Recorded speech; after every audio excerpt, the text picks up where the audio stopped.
नमस्कार विद्यार्थी मित्रांनो. एमपीएससी गट ब, एमपीएससी गट क, त्याचबरोबर एमपीएससी मार्फत घेतल्या जाणाऱ्या विभागीय डिपार्टमेंटल परीक्षा किंवा सरळ सेवेच्या परीक्षा या सर्वच परीक्षांच्या मध्ये इंग्रजी, व्याकरण, शब्दसंग्रह हा घटक अतिशय निर्णायक ठरतो. या घटकाचा अभ्यास करताना आपण जे अगोदरच्या परीक्षांच्या मध्ये म्हणजे प्रिव्हियस इयरचे जे क्वेश्चन्स आहेत यांचा अभ्यास करतो आणि त्याच्यावरून आपल्या परीक्षेची तयारी करतो. परंतु प्रिव्हियस इयरचे क्वेश्चन्स अभ्यासत असताना आपण त्याचं योग्य मूल्यमापन करणं खूप गरजेचं आहे. त्याचबरोबर परीक्षकाचा प्रश्न विचारण्याचा ट्रेंड आपण लक्षात घेणं खूप गरजेचं आहे.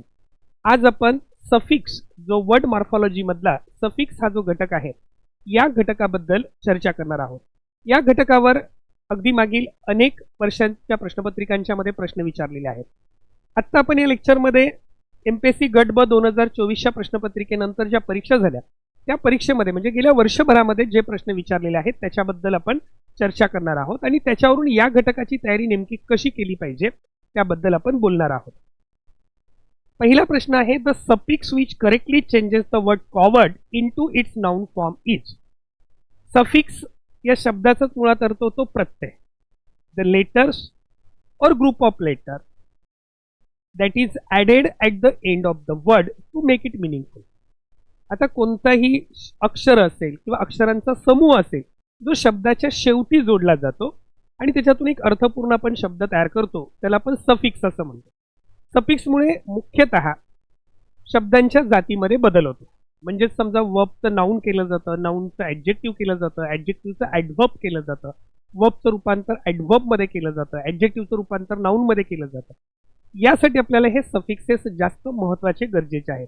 त्याचबरोबर टेन्सेस बदलताना, त्याचबरोबर नाउन प्लुरल नाउन तयार करताना, नाउन जेंडर तयार करताना अशा बऱ्याच ठिकाणी आपण हे सफिक्सेस यूज करत असतो. तर आत्ताच्या परीक्षेला आपण प्रश्न पाहणार आहोत. यावरून आपल्या लक्षात येईल की या घटकाची व्याप्ती किती आहे आणि आपण काय अभ्यास केला पाहिजे. तर यामध्ये बघा काय म्हटलेलं आहे the suffix which correctly changes the word coward into its noun form is.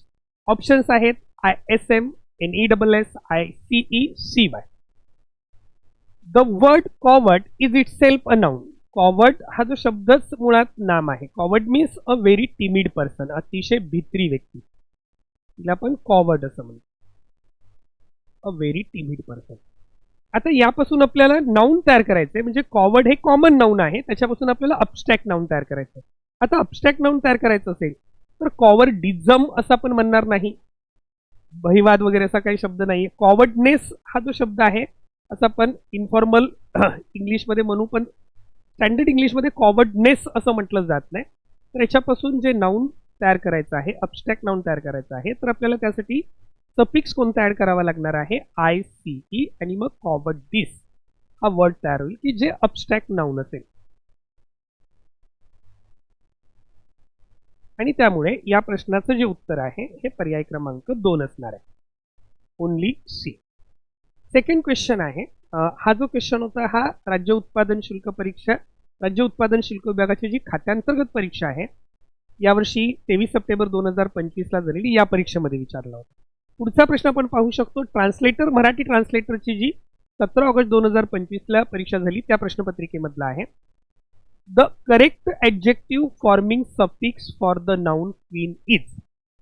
Options आहेत LY, ISH, Y, FUL. आता या ठिकाणी आपल्याला ॲडजेक्टिव्ह तयार करायचं आहे. जनरली ॲडजेक्टिव्ह तयार करताना जे सफिक्सेस आहेत या सफिक्सेसमध्ये त्या ठिकाणी जे दिलेलं नाउन आहे हे क्वीन, क्वीन हे नाउन आहे आणि त्याच्यापासून आपल्याला ॲडजेक्टिव्ह तयार करायचं आहे. जर दिलेलं नाउन हे पर्सन इंडिकेट करत असेल, जर दिलेलं नाउन हे पर्सन इंडिकेट करत असेल तर त्याच्यापासून ॲडजेक्टिव्ह तयार करताना आपण सामान्यतः LY हे सफिक्स त्याला जोडतो. म्हणजे क्वीन आहे तर क्वीन पासून ॲडजेक्टिव्ह काय तयार होईल, क्वीनली असं ॲडजेक्टिव्ह तयार होईल. क्वीन म्हणजे राणी, क्वीनली राणी सारखी, राणी समान यासारख्या अर्थाने आपण क्वीनली हा शब्द वापरतो. कोणतेही जे पर्सन इंडिकेट करणारे जे वर्ड्स आहेत म्हणजे समजा मदर आहे, मदर हे नाउन झालं, त्याच्यापासून ॲडजेक्टिव्ह तयार करायचं. मदरली, मदरली आईसारखी, मातृतुल्य असं त्याचं ॲडजेक्टिव्ह तयार होईल. फादर आहे, फादरला पण LY ॲड केला तर फादरली, पितृतुल्य असं ॲडजेक्टिव्ह तयार होईल. मॅन आहे तर मॅनली असं होईल, वुमन आहे वुमनली असं होईल, फ्रेंड आहे फ्रेंडली असं होईल. हे जे ॲडजेक्टिव्ह तयार करायचे असतील तर इथे आपल्याला हा रूल लक्षात घेणं गरजेचं आहे की पर्सन इंडिकेट करणारे जर वर्ड असतील तर त्याचं ॲडजेक्टिव्ह तयार करताना मुख्यतः आपण त्यांना ly हे सफिक्स जोडतो आणि त्याचं ॲडजेक्टिव्ह तयार करतो. त्यामुळे याचं जे उत्तर आहे हे ऑप्शन ए, म्हणजेच आन्सर ऑप्शन तुमचा काय असणार आहे 2A ओनली. खरं तर ly म्हटलं की बऱ्याच विद्यार्थ्यांना ॲडव्हर्ब आठवतं, कारण ॲडजेक्टिव्हला ly जोडलं तर ॲडव्हर्ब ऑफ मॅनर तयार होतं. म्हणजे स्लो आहे तर स्लोली, क्विक आहे क्विकली, स्मार्ट आहे स्मार्टली, असं आपण ॲडव्हर्ब ऑफ मॅनर तयार करतो. पण इथे लक्षात ठेवा की ज्या वेळेला ते पर्सन इंडिकेट करणाऱ्या वर्डला जोडलं जातं तेव्हा त्याच्यापासून ॲडजेक्टिव्ह तयार होतं. नेक्स्ट क्वेश्चन आहे MPSC ग्रुप सी 2024ला विचारलेला आहे. Which is the noun forming suffix for the word disinfect. Disinfect म्हणजे जंतू संसर्ग झाला असेल तर तो दूर करण्यासाठी आपण दूर करणे अशा अर्थाने आपण डिसइन्फेक्ट असं वापरतो. इन्फेक्शनच्या इन्फेक्टच्या विरुद्ध डिसइन्फेक्ट. तर डिसइन्फेक्ट या शब्दाचं आपल्याला नाउन तयार करायचं आहे. जर आपण या ठिकाणी पाहिलं की हे जे पर्याय दिलेले आहेत EE, NESS, MENT, ANT, समजा काहीच नाही तर आपण पटकन काय करायचे, हे सगळे सफिक्स जोडून बघायचे. डिसइन्फेक्टी आपण बरेच वर्ष अभ्यास करतोय त्यामुळे इंग्रजीमध्ये बरेच शब्द आपल्या कानावर पडलेले असतात. काहीच नाही तर तुम्ही जर ते पर्याय जरी त्याला जोडले, सफिक्सेस पर्यायामध्ये असणारे सफिक्सेस जोडले तरी जे वर्ड तयार होतात डिसइन्फेक्टी, डिसइन्फेक्टनेस, डिसइन्फेक्टमेंट, डिसइन्फेक्टंट, हे शब्द जेव्हा तुम्ही शांतपणे वाचत जाता त्यावेळेला आपोआप आपल्याला लक्षात येतं त्याच्यातला कोणता शब्द करेक्ट आहे. डिसइन्फेक्टी असा वर्ड इंग्रजीमध्ये नाही, डिसइन्फेक्टनेस असं नाही, डिसइन्फेक्टमेंट असं नाही, तर डिसइन्फेक्टंट आहे. डिसइन्फेक्टंट याचा अर्थ जंतू संसर्ग नष्ट करणारा घटक, त्याला आपण डिसइन्फेक्टंट असं म्हणतो. थोडक्यात ज्यावेळेला एजंट वगैरे व्यक्त होतो त्यावेळेला आपण ANT हे सफिक्स जोडला की त्याचं नाउन तयार होतं. जनरली खरं तर शेवटी NT आला तर ते ॲडजेक्टिव्ह असतं. इम्पॉर्टंट, सायलेंट, सिग्निफिकंट यासारखे जे शब्द आहेत त्याच्यामध्ये NT असेल तर ॲडजेक्टिव्ह होतं आणि त्याचं नाउन करताना NC केलं जातं. परंतु इथे ज्या वेळेला त्या वर्बला आपण सफिक्स जोडून जर एखादा एजंट म्हणजे एखादी कृती करणारा घटक दर्शवायचा असेल तर त्यावेळेला आपण ANT जोडतो. जसं पॉल्युटंट आहे, डिसइन्फेक्टंट आहे, तर त्याचं उत्तर काय असणार आहे डी, ऑप्शन नंबर 2 हे त्याचं उत्तर असेल. नेक्स्ट क्वेश्चन जो आहे तो सुद्धा MPSC ग्रुप सी 2024ला विचारलेला होता.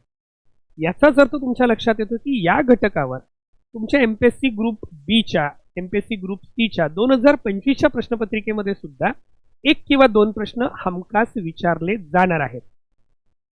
यामध्ये पुढचा प्रश्न पाहिला तर काय विचारलेला आहे बघा. Which suffix to the word develop, which suffix to the word develop will make the sentence meaningful. कोणतं सफिक्स डेव्हलप या शब्दाला जोडल्यानंतर ते वाक्य अर्थपूर्ण होईल.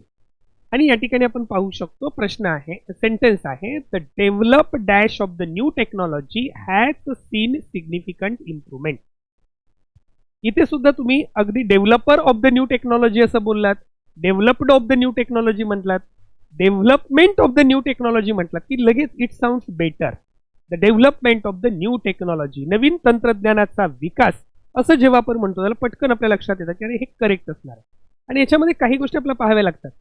जर या ठिकाणी डेव्हलप या शब्दाच्या अगोदर द आलेला आहे, आर्टिकल हे आपण नाऊनच्या अगोदर यूज करतो, म्हणजेच हे नाऊन असलं पाहिजे. नाऊन असलं पाहिजे म्हणजे तुमच्या लक्षात येते की ईडी आणि ING प्रत्यय तिथे लावण्याचं काम नाही. राहिलं डेव्हलपर, समजा ER हा प्रत्यय जोडला तर developer of the new technology has seen significant improvement. डेव्हलपरला महत्व प्राप्त होणार नाही, तर डेव्हलपमेंटला महत्व प्राप्त होणार आहे आणि त्याच्यामुळे या ठिकाणी करेक्ट ऑप्शन जो आहे हा डेव्हलपमेंट असेल आणि त्यामुळे या ठिकाणी पर्याय क्रमांक 2 हे त्याचं करेक्ट उत्तर असणार आहे. तर अशा पद्धतीने जर आपण हे प्रश्न पाहिले तर यामध्ये एक गोष्ट लक्षात येते की सफिक्स या घटकावर प्रश्न विचारलेला आहे. पण ह्या चारही प्रश्नपत्रिकेमध्ये कोणताही प्रश्न रिपीट झालेला नाही. प्रत्येक प्रश्न नवीन विचारलेला आहे. बऱ्याचदा बरेच विद्यार्थी केवळ PYQ वर अवलंबून राहतात. PYQ एके PYQ करतात. बाळांनो, फक्त PYQ जर केले तर कदाचित तुम्हाला तो पेपर आत्मविश्वासाने सोडवता येणार नाही. PYQचा जो उपयोग आहे, तुम्हाला कोणता घटक कशा पद्धतीने करावयाचा आहे याच्यासाठी आपण प्रिव्हियस इयरचे क्वेश्चन पेपर्स वापरले पाहिजे.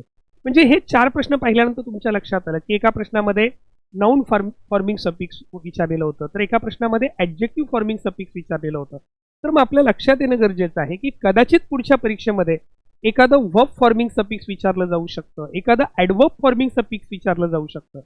तर आपण त्या प्रश्नावरून तो टॉपिक कव्हर करणं गरजेचं आहे. केवळ PYQ वर अवलंबून राहू नका.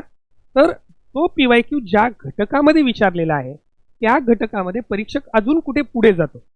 म्हणजे जरी आपला पेपर हा PYQ बेस असला तरी एक गोष्ट तुम्हा सर्वांना प्रकर्षाने जाणवेल की प्रश्नांची जशीच्या तशी पुनरावृत्ती खूप कमी होते.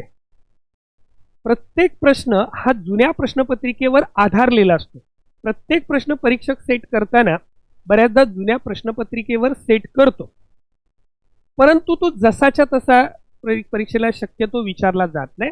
आणि त्यामुळे PYQचा उपयोग हा आपल्याला आपल्या अभ्यासाची दिशा ठरवण्यासाठी करणं गरजेचं आहे.